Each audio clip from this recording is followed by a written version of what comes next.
Sige na. Pagbati sa ating lahat, panibagong araw, panibagong kaalaman na naman ang ating matutunan ngayong araw. Kami nga pala ay mula sa ika-4 na orasan. Ako si Mariah J. Lalahay at aking mga kasamahan na sina Binibining Ruby Jean Navales, Ginoong Erin Lloret, Binibining Sarah K. Matugina, Binibining Alto, Ginoong Labias, at Binibining Queen. At ang aking orasan ay magtatalakay ng 2 paksa. Ang talakayan na ito ay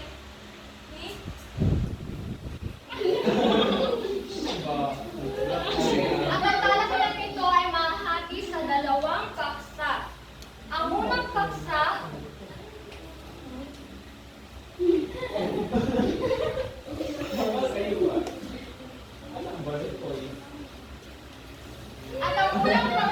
ay mga layunin ng edukasyong sekundarya at ang pangalawang paksa naman ay ang pagbuo ng layunin sa pagtuturo ng asignaturang Pilipino. Ngunit, bago tayo dumako sa ating formal na talakayan, ay ating munang dinggin ang mga sasabihin nila Binibining, Aiza, at ni Binibining/Ginoong ni Mabuhay Pilipinas! Ang simulat ng talakayan ay magkakaroon muna tayo ng pampasiglang aktibidad. Gusto niyo ba yun? Opo! Yes! Magaling. Inaanyayahan ang lahat na makinig sa alituntunin ng aktibidad na ito. Ang tawag sa aktibidad na ito ay Bolang Niebe.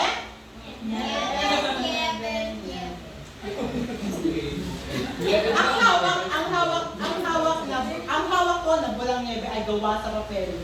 Nakikita niyo ba na gawa ito sa papel? Na kung saan ay may katanungan ito. At hindi lang yon. Meron din kaming hinanda na musika na ipapatugtog habang kayo ay naglalaro sa aktibidad na ito. At sa puntong ito, bawat orasan ay maghanda ng isang representative upang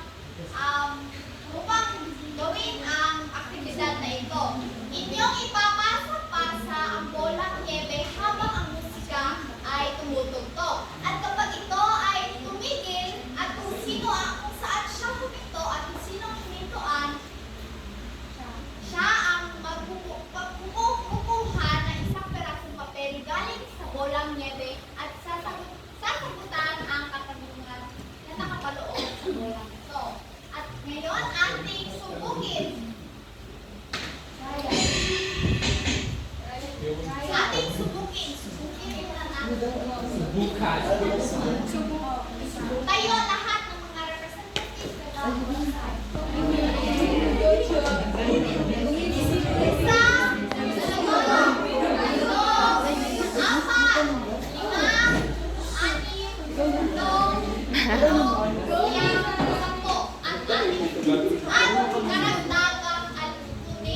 Ang bawat representative ay dapat sumayaw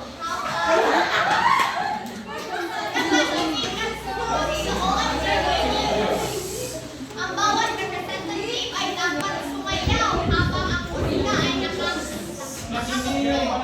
Atin ang subukin ngayon. Subukan. Musika,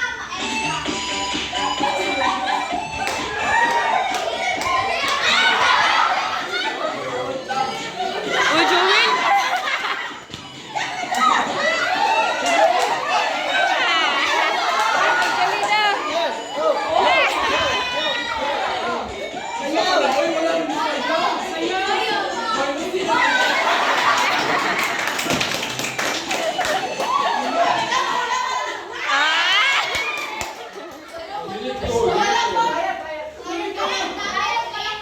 Kayo ay ipinagbabawal ang paghagis o pagbato ng bola ng niebe dahil bakit ito ay nasina. Kung kayo ay lalabas sa pinakabawal na iyon ay babawasan na iyong mga Sumayaw kayo papunta sa lulit ng talaga. Sumayaw kayo.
tanong na aking nakuha mula sa Bola Nieve ay ang tanong na ano ang layunin mo bilang isang mag-aaral sa DSEP? Na kumukuha ng Mayoryang Pilipino bilang isang mag-aaral sa kamantasan ng Timog sila. na kumukuha ng Auxiliar ng Sekundaryang Edukasyon sa Mayoryang Pilipino. Ako ay magsisilbing pag-asa bilang sa susunod ng mga kabataan mag-aaral natin. Dahil ang aking maituturo sa susunod, kung ako man ay baka magpapatuloy dito sa aking kinuhang kurso, ay may ipapasa ko rin sa kanila. Dahil bilang isang guro, ang aking unang layunin ay hindi lang upang mapasa ang aking mga kaalaman ko sa kanila, para mabigyan din sila ng gabay patungo sa magandang kinabukasan na tayo dito sa DepEd ay pangarap sa lahat. Maraming salamat po. Jewel. At Joe. ang Bolang Nieve ay isa sa inyo muna at inaasahan at huwag ilagay kahit saan dahil gagamitin pa yan mamaya sa susunod. May nalagay ko. Ating ang simula ng unang paksa, yun ay mga layunin ng edukasyong sekundarya. Bilang isang pagiging guro sa hinaharap, nararapat na lamang na ating alamin at tandaan ang mga layunin ng edukasyong sekundarya. Ano nga ba ang mga layunin ng edukasyong sekundarya? At bakit nga ba may layunin? Sa talakayan na ito ay ating malalaman kung ano-ano nga ba ang mga layunin ng edukasyong sekundarya. Ngunit sa ngayon ay ating munang ipagpapatuloy ang pangkasiklang aktibidad na ipapasa mo sa susunod. Music! Music, maestro!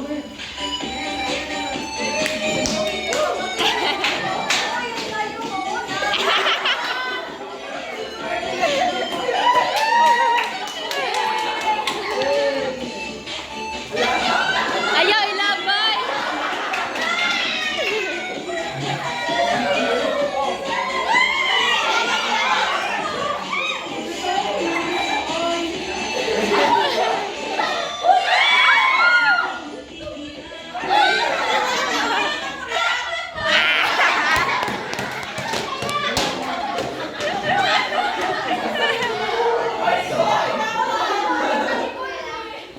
Ikaw na naman ang sasagot ng mga katanungan at ibang buksan na sa akin at sagutan ang tanong. Tapos naman ito. Maganda. O kaganda ka na. Scratch pala itong level. Ito pala, yung tunay na tanong. Para sa iyo, ano ang layunin ng edukasyong sekundarya? Sa tanong pa lang, sa tanong pa lang, maisipin natin na ang layunin ng edukasyong pang-sekundarya ay magbigay ng pagtuturo sa mga mag-aaral natin pagkatapos ng sekundarya. Yan ang unang layunin. Ngunit, hindi lang ito. Sa bagong curriculum ng DepEd, ang malatang curriculum, didiretso na sila sa tertiaryang level, wala na sa high school.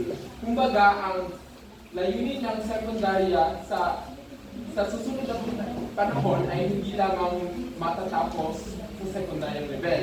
Ito ay makakaluan din ng skills training at saka ng pag-immerse sila sa kanilang mga trabaho. Dahil ang layunin naman sa susunod na curriculum ay trabaho na agad. Kung hindi man sila tutungo ng kolehiyo o tertiaryang level. At sa sekundaryang edukasyon ay ang layunin nito ay paghanda para sa trabaho ang mga estudyante at ipaghanda din sila sa susunod na level na ang tertiaryang level. Ngunit, hindi lang dito natatapos ang layunin na para sa akin ay para sa matatang curriculum ang layunin ng sekundarya. Ang layunin dito ay magbigay ng libre at inklusibong edukasyon para sa lahat. Maraming salamat sa iyong mahabang sagot, Sa akin na naman ito, Ginoong Niebe. Alvario. At ngayon ay magpapatuloy tayo sa ating talakayan, ang unang layunin ng edukasyong sekundarya. Mabigyan ng bagong kaalaman at kasanayan ang mga mamamayan upang may kakayahang makilahok sa mga gawaing pangpamahalaan para sa kaunlaran ng nagsasariling pamahalaan. Sa paaralan, tayo ay unang sinubog. Sa paaralan, kung saan tayo ay nakukuha ng mga bagong kaalaman at sinasanay ang ating mga kasanayan. Ngunit hindi lamang ito magtatapos sa ating paaralan at sa ating pamayanan. Sapagkat mayroon tayong responsibilidad sa ating mga komunidad na kung saan tayo nabibilang. Ang mga kasanayan ito at mga kaalaman na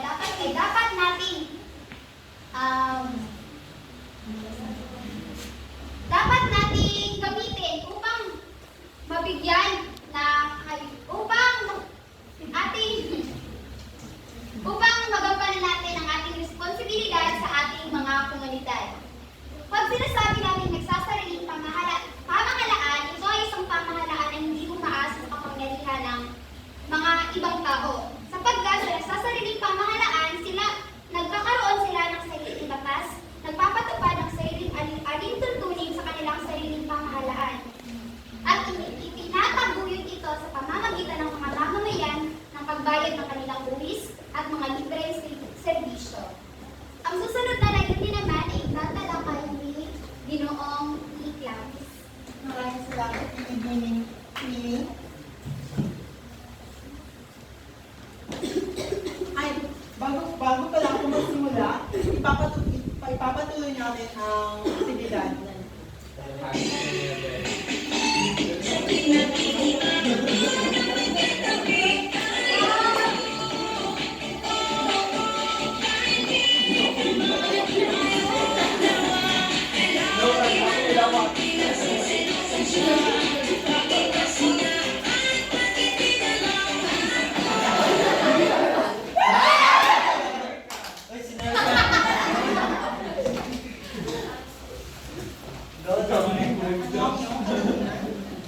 Bakit mahalaga mayroong pundasyon sa isang kampanya? Mahalagang magkaroon ng isang pundasyon sa kampanya para may magamit tayo at may mabili tayo ng ating mga pinakailangan. Baka po mahalagang magkaroon ng saligan na siyang magsisilbi sa lahat upang maging isang mabuting mamamayan. Sa lipunan, meron tayong kanya-kanyang paaralan, hindi ba? Ang isang paaralan ang nagsisilbing pundasyon o saligan. Bilang bahagi ng isang demokratikong lipunan, ang saligan o pundasyon ay ang nagbibigay daan sa atin na maging isang aktibong kasapit sa mamamayan o sa ating lipunan. Ito ay nagtuturo sa atin ng mga karapatan at tungkulin bilang isang individual na ninirahan sa isang lipunan. Ang saligan ay nagtuturo sa atin na maging isang responsable, disiplinado, maging mapanuring mamamayan at maging mabuti. At higit sa lahat, ang saligan ay natututo tayong maging bahagi ng isang mga proyekto o mga programa na naglalayong mapabuti ang isang lipunan at umunlad ang lipunan. Ang susunod na talakayin ay tatalakay ni Binibining Aiza. Maraming salamat sa muli. Para sa ikatutupad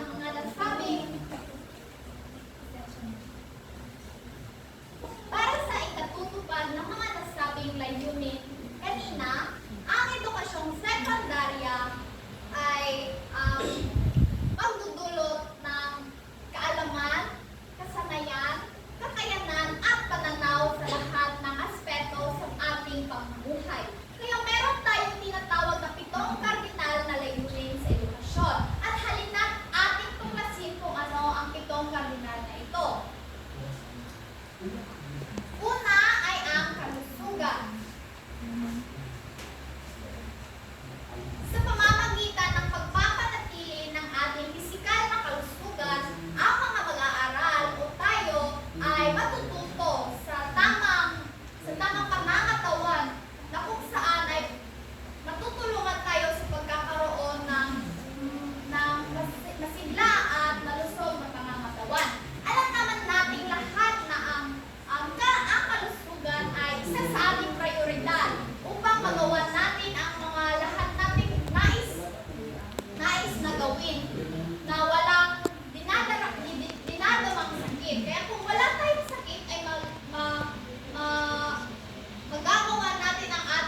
magiging responsableng estudyante o tao sa ating mga pamayanan.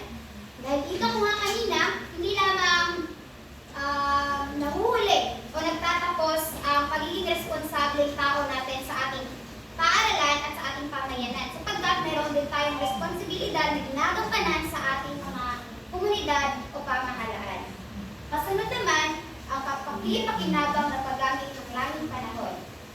Bilang isang magiging guro sa hinaharap, nararapat lamang na alam natin kung paano natin gamitin ang oras at panahon sa tama. Sapagkat sabi nga nila, time is gold. So, bilang isang magiging guro, ang oras ay mahalaga upang magbigay ng bagong kaalaman o magturo ng bagong kaalaman sa ating mga estudyante sa hinaharap. Kasunod naman ang kabutihan ng asal na kung saan ito ay mga katangian o pag-uugali na dapat ugaliin ng isang tao, sapagkat kapag ikaw ay may kabutihang asal, magkakaroon ka ng magandang connection sa mga tao sa iyong kapaligiran. At doon nagtatapos ang mga layunin ng edukasyong pangsekundarya. Ngayon naman ay pupunta tayo sa paksa 2 na itatalakay ni Binibining Maraya. Ngayon ay natapos na ang talakayan sa unang paksa, kaya dumako na tayo sa ikalawang paksa. Ang pagbuo ng layunin sa pagtuturo ng asignaturang Pilipino. Ngunit, bago tayo dumako dyan sa talakayan ay meron naman tayong aktibidad na gagawin habang nagpapatuloy ang talakayan sa paksang ito. Ngayon, ang gagawin natin ay hahatiin ko ang klase sa 4 na grupo, na kung saan ang unang orasan ang siyang magiging unang grupo, ang pangalawang orasan ang siyang magiging pangalawang grupo, at ang pangatlong orasan ang magiging ikatlong grupo, at ang pang-5 at ang pang-6 na orasan ang siyang magiging ika-4 na grupo. Magkakaisa kayo sa orbinan nito. Ngayon, ang gagawin natin ay mayroon tayong kanta. Sa kantang iyon ay mayroong 4 na linya, na kung saan ang bawat linya ay maaatas sa bawat grupo dito sa klase. Ngayon, ang kanta ay ako'y gising, hindi tulog, nakikinig, wow. Ako'y gising, hindi tulog, nakikinig, wow. Ako'y gising, hindi tulog, ako'y gising, hindi tulog, nakikinig, wow. Ako'y gising, hindi tulog, nakikinig, wow. Ako'y gising, hindi tulog, nakikinig, wow. Ako'y gising, hindi tulog, ako'y gising, hindi tulog, nakikinig, wow. Nakuha ba natin ang lyrics?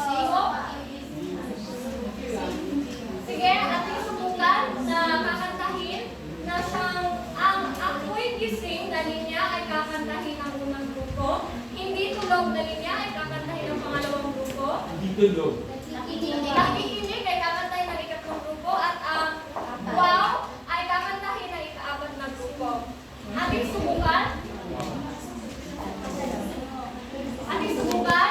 1, 2, 3. Ako'y gising, hindi tulog, nakikinig, wow! Ako'y gising, hindi tulog, nakikinig, wow! Ako'y gising, hindi tulog, ako'y gising, hindi tulog, nakikinig, wow! Magaling! Ngunit hindi lang yan. Dahil sa bawat linya ay mayroong kaakibat na aksyon. Dahil sa bawat pagkanta ninyo, ako'y gising. Yan ay gagawin ninyo ang aksyon. Ngayon, sa ako'y gising, hindi tulog, nakikinig, wow. Wow.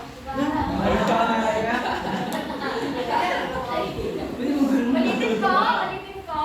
Ako'y gising, hindi tulog, nakikinig, wow. Ako'y gising, hindi tulog, nakikinig, wow. Ako'y gising, hindi tulog, ako'y gising, hindi tulog, nakikinig, wow. Opo. Yes. Ngayon, ating subukan kung nakuha ba talaga ng klase. Maganda? Yes. Nakaupo mo na kayo? Nakaupo na kayo? Tumad. Kapag kakantahin nyo, saka na kayo. Ngayon, ay gagawin ninyo yan habang nagpapatuloy ang aming talakayan at ang mulyat na siyang aming ibibigay ay natutulog ba kayo? At sa tuwing aming itatanong yan ay gagawin ninyo ang aktibidad na yan. Sige, Sa pagpapatuloy ng ating talakayan, natutulog ba kayo? Ako'y gising. Nakikinig!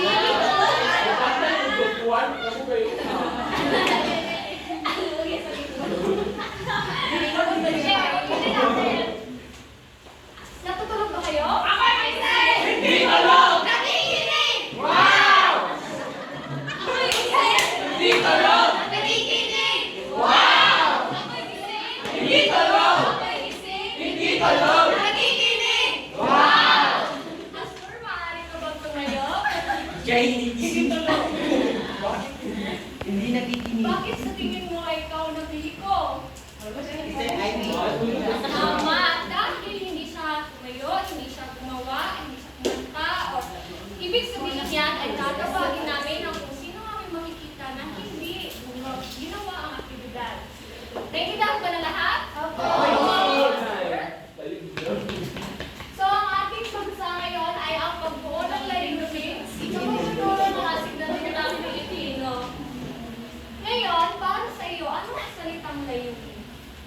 Layunin ay layunin natin lahat.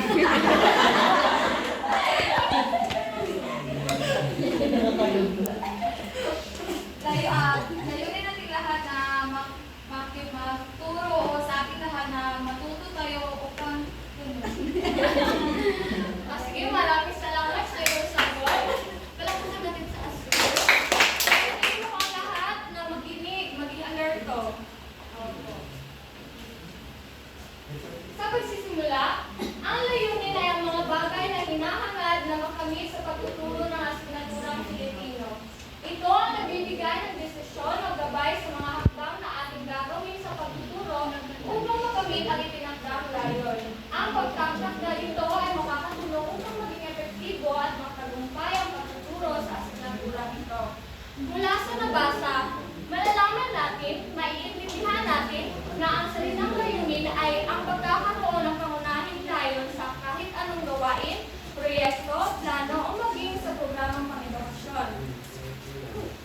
Ito ang nagbibigay sa inyo bilang mga guro sa hinaharap na magkaroon ng gabay sa pagplano at pagpapatupad ng mga gawain sa inyong klase para sa inyong mga mag-aaral. Ang pagbuo ng layunin sa pagtuturo ng asignaturang Pilipino ay mahalaga. Natutulog ba kayo? Ako'y gising! Hindi tulog! Nakikinig! Wow! Ako'y gising! Hindi tulog! Nakikinig! Wow! Ako'y gising! Hindi tulog! Ako'y gising! Hindi tulog! Nakikinig! Wow! Almer, maaari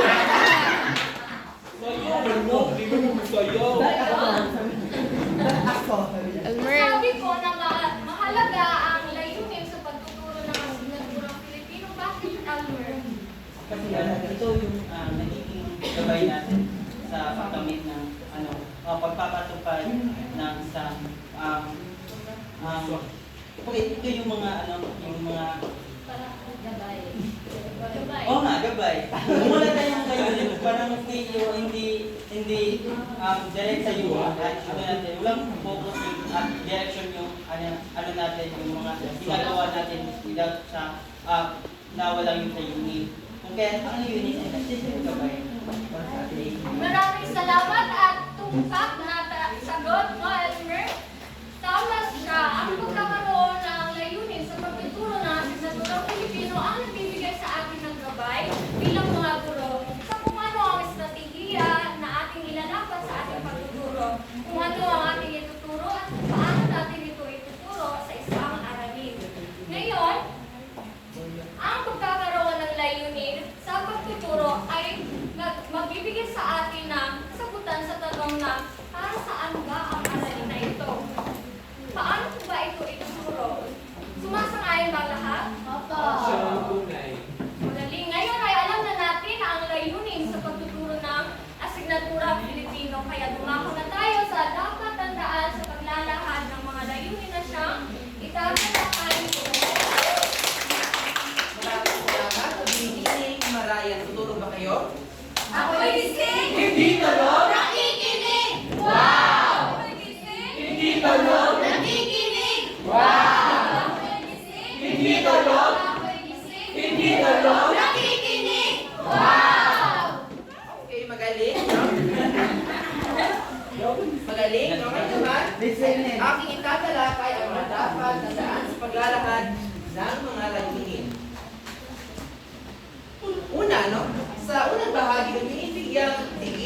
bibigyan tuon ang kilos o gawi ng mga mag-aaral pagkatapos ng isang gawain. Dito nakatuon ang ano ang dapat matutuhan ng mga mag-aaral pagkatapos ng isang araw na dapat nilang maisabuhay, no? Pangalawa ay ang paano na ilalahan sa paraang makikita, no? Sa ating pag-aaral may tinatawag tayong mga performance tasks o mga gawain, di ba? Na tulad na lamang ng mga sabayang pagbigkas, ng mga kanta, mga pagsayaw, TED Talk, no? Kung saan ito ay nachinika na ating pinapakita sa ating guro o sa ating mga aral. Pangatlo ay ang dapat din isaalang-alang kung ano ang kalagayan, no? Sa paglalahad ng layunin, no? Na ay dapat nating alamin ang mga salik na nakaka-apekto sa paggawa ng mga layunin tulad na lamang ng kalikasan, no? Mga kakulangan sa materyales, tulad na lamang pag may lindol, no? Kinakailangan maging handa sa mga isang guro upang ito ay nakaka-apekto na andol sa nakakapigil siya ng aralin, no? Kakulangan naman sa materyales, kulang ang mga papel, mga lapis, mga ballpen, kinakailangan maging handa upang maging tama ang layunin sa pagtuturo. Pang-apat, dapat din banggitin ang sukat. Sa pag-aaral o pag-aaral, tinatawag tayong criteria o guidelines kung saan dito nakatuon, ito yung nagiging pamantayan, no? Sa ating pag-perform o ating paggawa ng gawain, no? Ito ay binamarkahan ng ating guro, maaaring ito ay may markang 5, 4, 3, o di kaya 2. Yun lang at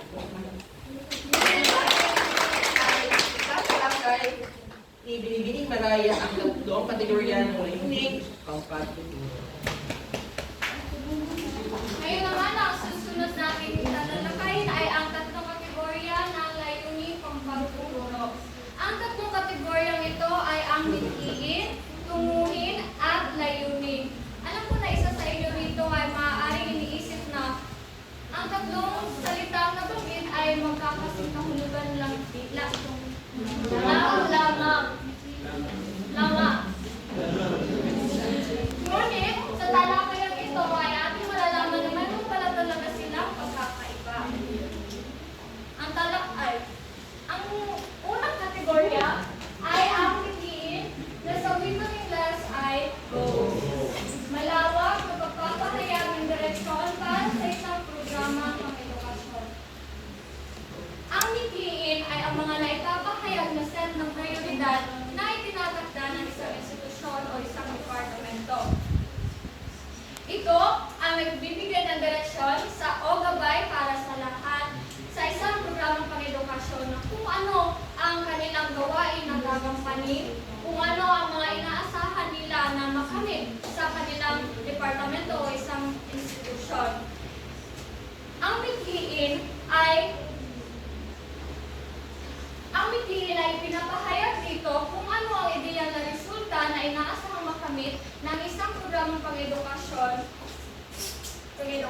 Kaya, bilang halimbawa lamang ito ay makikita natin, maaaring kunin ninyo ang inyong mga cellphone at buksan ang kahit anong syllabus na nandyan sa inyong UPE. Sa kung sino lang ang makakabukas ng UPE.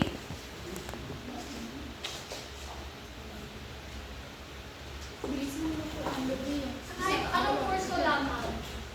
Ngayon, makikita dyan ang mithiin sa parte na course description. Makikita nyo dyan kung ano ang mga inaasahan na makamit ng kurso ng isang programa. Tama ba? Mabuti. Ngayon ay ang ikalawang kategorya naman ay ang tunguhin na sa wikang Ingles ay aims, pakibasa. Mahalaga at focus kaysa sa mithiin. Nagbibigay ito ng direksyon para sa isang tiyak na aralin. Ngayon, ang tutuhin kung ating ikukumpara sa mithiin ay ito ay mayroong higit na may klarong direksyon, mas may klarong gabay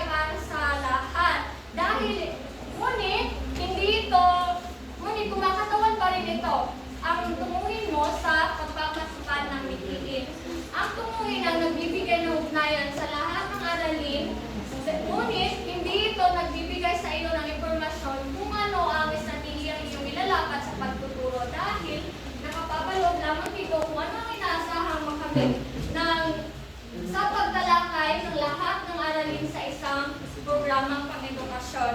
Ngayon naman, kung babalik tayo sa ating syllabus, ang tumuhin ay makikita natin sa course outcome. Tama ba? Mabuti. Ngayon naman, ang ikatlong kategorya ay ang layunin na sa wikang Ingles ay objectives. Pakibasa. Ito ay nagpapahayag sa tiyak ng mga pagkatuto, gawain na inaasahan na ipapakita ng mga mag-aaral at katatapos ng isang pagtuturo. Ngayon, ang layunin ay ang magbibigay sa iyo ng pundasyon sa iyong pagtuturo.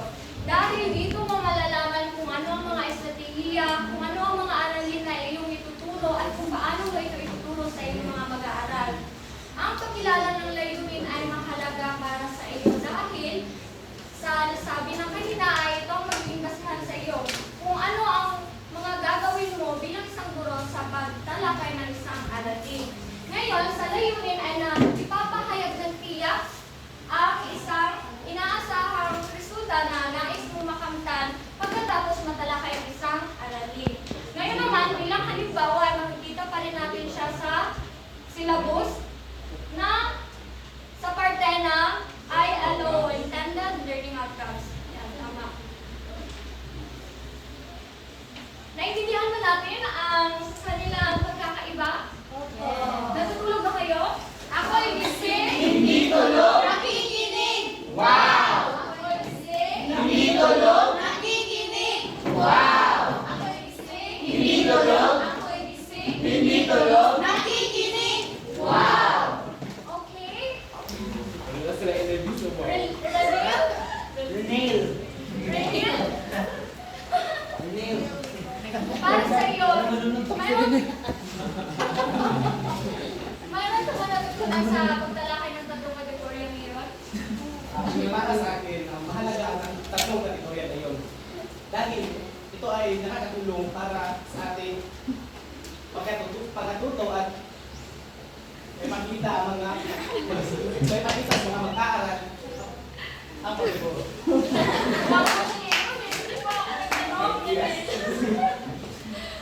Ngayon, para sa iyo, ano ngayon ang pagkakaiba ng wikiin, tumuhin at layunin sa isa't isa? Sa pagbabaybay. Oo. Ang isi ay gustong abot. Ang layunin ay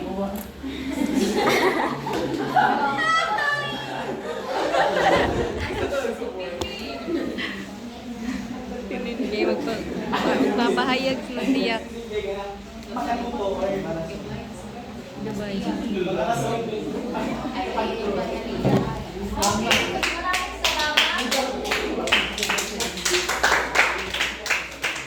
So ngayon, ang pagkakaiba na ni mithiin, ni tumuhin, at ni layunin sa pagtuturo ng asignaturang ito ay ang mithiin ay pangmalawakan nito. Pagpapahayag ng pangmalawakang resulta na iyong inaasam na makamit.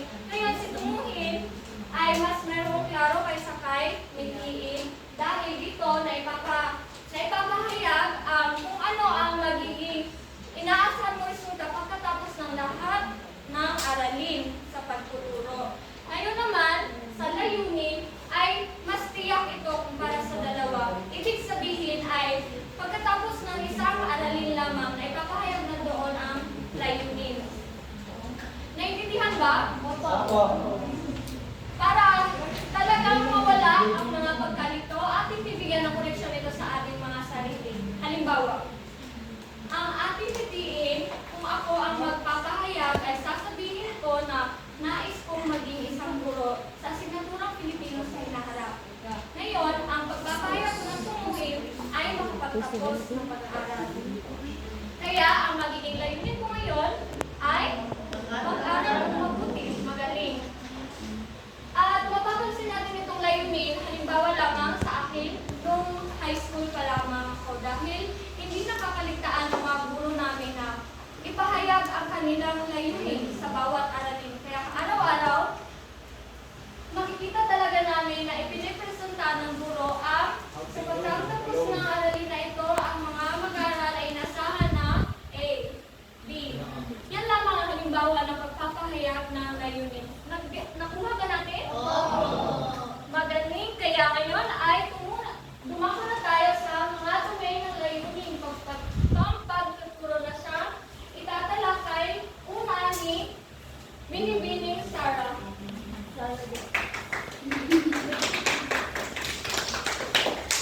Mabulas.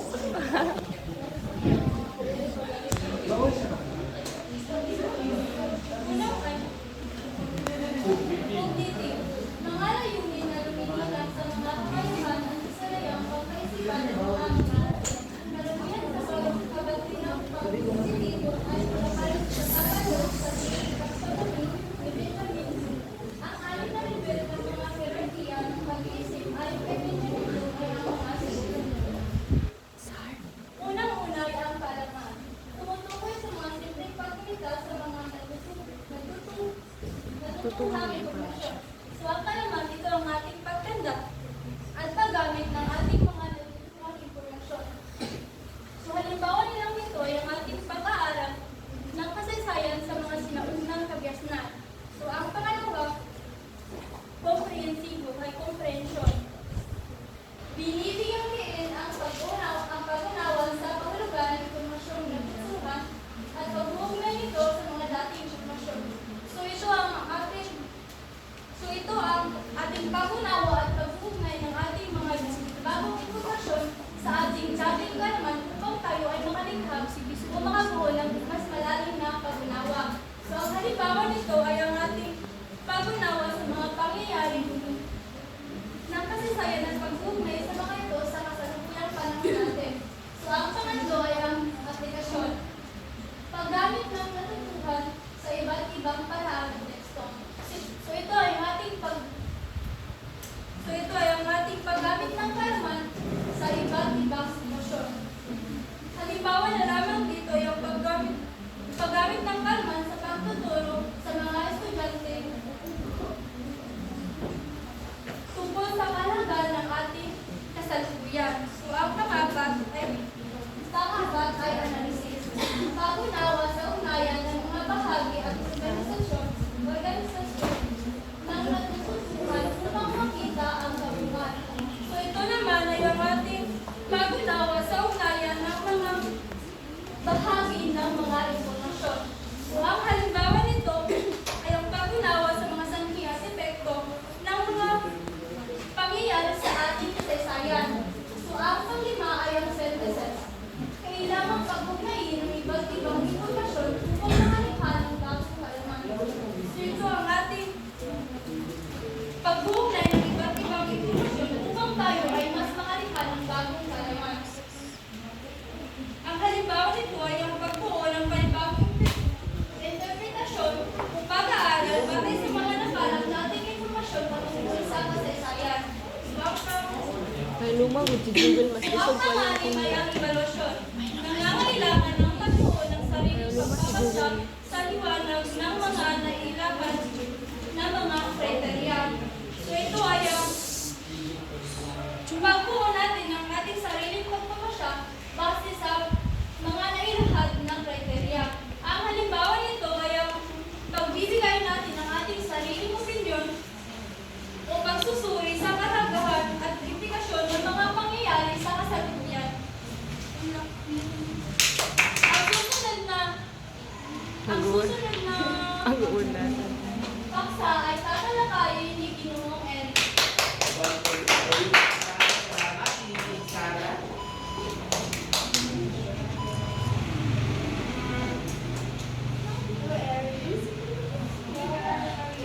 Tayo mga estudyante, no? Tayo lahat, may iba't ibang tayong paraan kung paano matuto. Meron tayong mga hinaan, meron din tayong mga kalakasan. Ang tatlong domain ng pagkatuto ay mula sa ideya ni Dr. Benjamin Bloom. Ito ay may tatlong bahagi. Ito ay ang cognitive, affective, at psychomotor. Ano nga yun? Binibining Jeddah ang tatlo? Cognitive, affective, psychomotor. Mahina, tama. Ang affective ay patungkol, no? Sa saloobin, emosyon, no? Ito ay patungkol sa ating emosyon, yun nga, no? At meron itong tatlong kategorya. Ay, 5. O, manhi, 5 pala. Ito yung pagtanggap, receiving, pakibasa.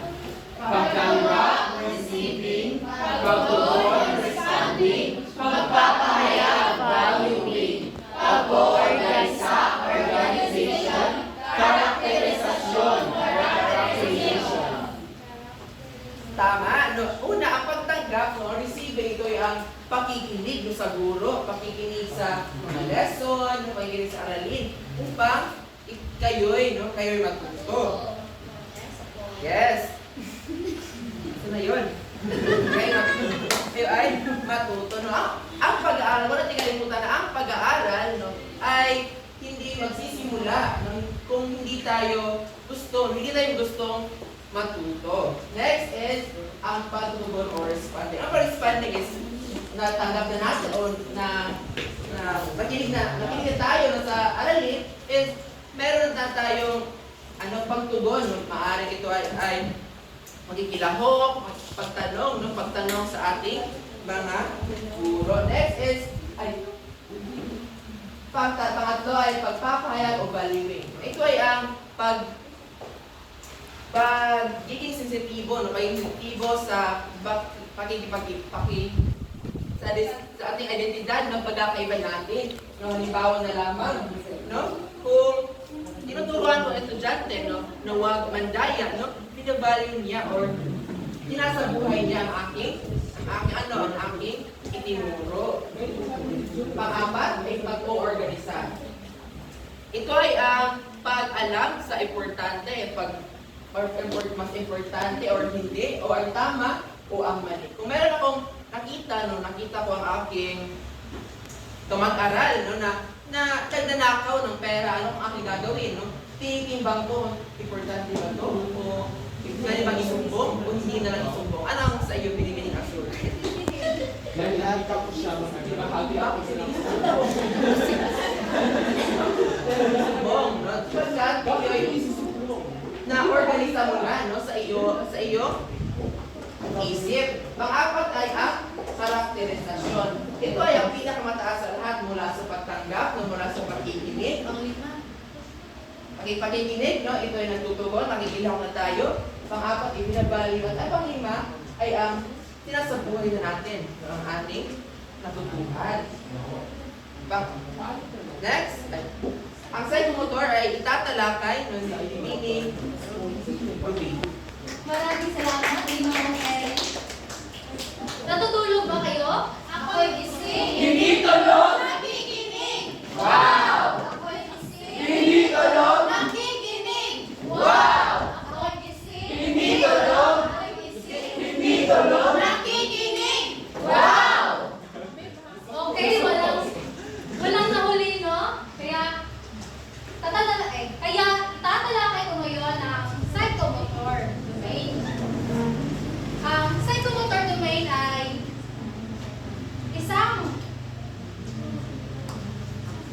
itatalakay ko ngayon ang isa sa mga domain ng layuning pagpatuturo. Ito ay ang psychomotor. Ang psychomotor domain ay nanggaling sa dalawang salita na psycho o mag-iisip at motor ay ang galaw. Ang psychomotor ay maaaring makapagpahiwatig sa mga antas ng pag-iisip na nakasalalay sa pag-unawa, pagtanggap, pagtugon, pagtatasa, samahan at paglalarawan na nakasalalay sa taxonomy ni Bloom. Ngunit ano nga ba ang taxonomy ni Bloom? Ang taxonomy ni Bloom ay isang set ng tatlong hierarchical na modelo na ginagamit para sa pag-uri ng layunin sa pag-aaral ng pang-edukasyon sa mga antas ng pagiging komplikado at pagtitiyak. Ang tatlong nasa listahan ay sumasaklaw sa mga layunin sa pagkatuto ng mga domain sa kognitibo, affective at ang psychomotor. Ang mga kasanayan na nakasalalay sa psychomotor domain ay napakahalaga sa mga aktibidad na nangangailangan ng pagkilos at paghanda tulad na lamang ng laboratorio, eksperimento, at paggamit ng mga tekniko. Kung tayo man ay magiging guro na ay maaari tayong magbigay ng mga aktibidad sa ating mga mag-aaral tulad na lamang ng pagsasayaw, pagsasadula na may kaugnayan sa kanilang physical at galaw ng mga mag-aaral. Ang mga halimbawa na nabanggit ko ay ilan lamang sa maraming aktibidad na nagpapakita ng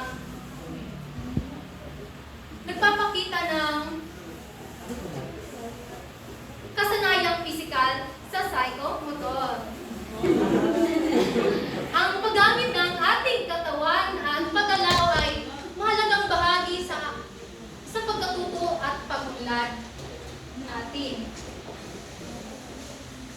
At ang susunod naman na tatalakayin ni Binibining Sara.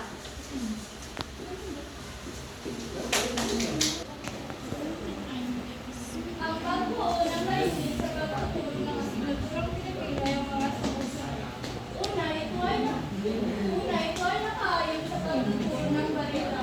Ang barila ay isang paraan ng pagtuturo ng Pilipino at bigay ng isang Jubel, mas gusto pa yung tingjo.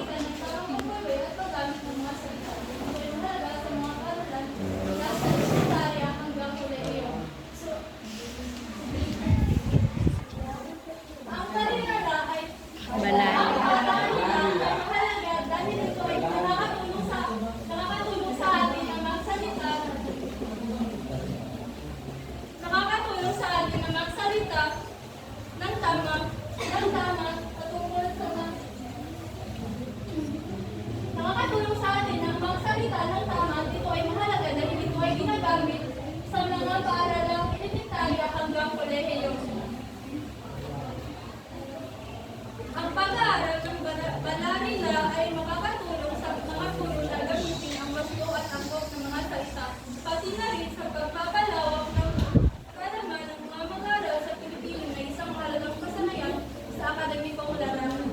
So ito ay mahalaga dahil ito ay nakakatulong sa atin. Kagaya sa akin na hindi masyadong marunong magsalita ng Pilipino, sa pamamagitan nito ay tayo ay nakahasad at magbibigyan ng kaalaman kung paano magsalita at bumuo ng isang tamang sentence patungkol dito. Ang susunod na talakayan ay tatalakay ni Maraming salamat, Binibining Sara. Natutulog ba kayo? Ako rin gising. Hindi tulog. Nakikinig. Wow! Okay. Wait. Sandali lang. Binibining Eugene. Para sa'yo.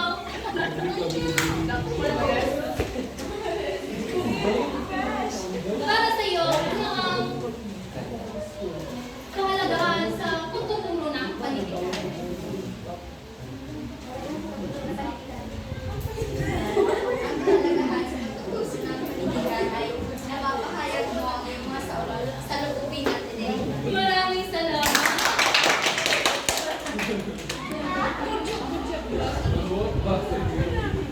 Binibining Rakin, maaari ko bang basahin? Ang pagpapahayag ng iyong mga salubin ay ideya ay nagbibigay daan sa iyo na makipagtalastasan at magpalabas ng damdamin sa iba. Ito ay isang paraan upang mapabuti ang abilidad ng mga mag-aaral sa pakikipagkomunikasyon.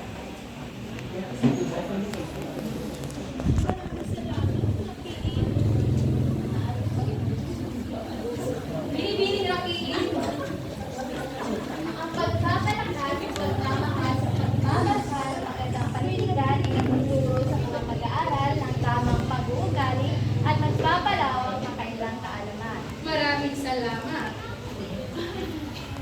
Ngayon, sa kabuuan, ang layunin ng pagtuturo ng panitikan ay hindi lamang matuto ang mga mag-aaral patungkol sa akdang pagpanitikan, kundi mapabuti ang kanilang pakikipagtalastasan, mahalin nila ang pagbabasa at maunawaan nila ang iba't ibang aspeto ng buhay at ng lipunan. At ngayon, itatalakay ng ating binibining labis.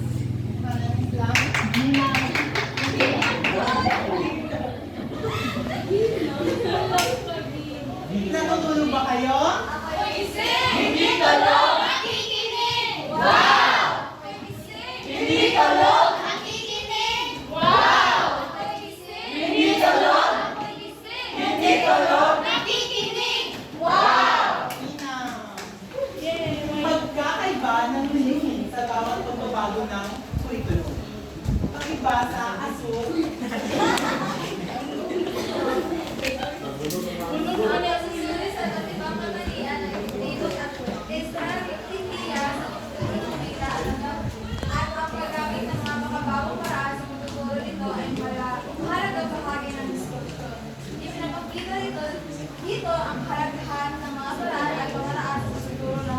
kasama na ang pagpapalawak sa alamat sa paggamit ng vocabulary sa tipong pamaraan sa Buti. Ang layunin nito ay upang mapalawak ang kaalaman sa paggamit ng komunikatibong pamamaraan sa pagtuturo ng wika.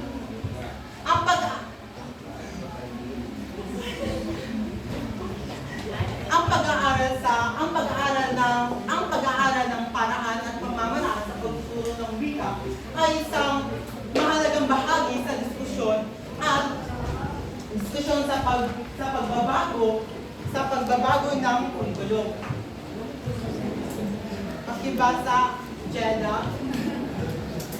Ito ay isang kurso na tumatalakay sa pangkalahatang aspeto ng Pilipino kurikulum sa batayang edukasyon. Bibigyan din dito ang kasaysayan, layunin at mga teorya ng kautusan ng mga Pilipino kurikulum. Layunin ng kurso na maunawaan at may pamalas ang kahalagahan ng Pilipino sa kurikulum. Sa paghubog ng mga mag-aaral sa kinakailangang kaalaman, kasanayan, layunin, at pag-unawa sa wika at kulturang bansa.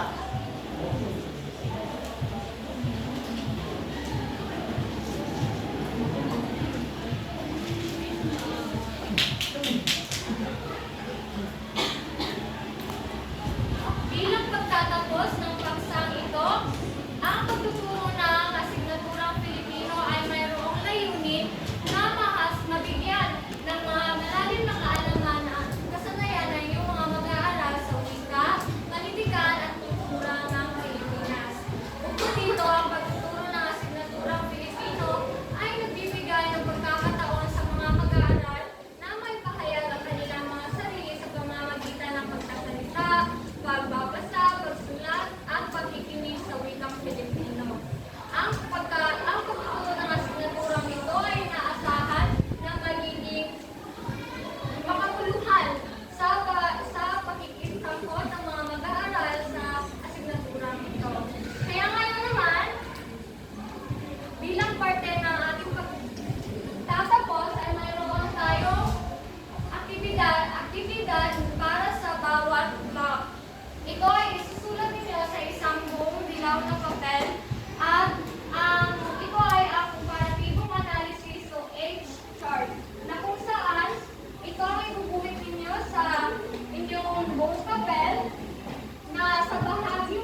Well,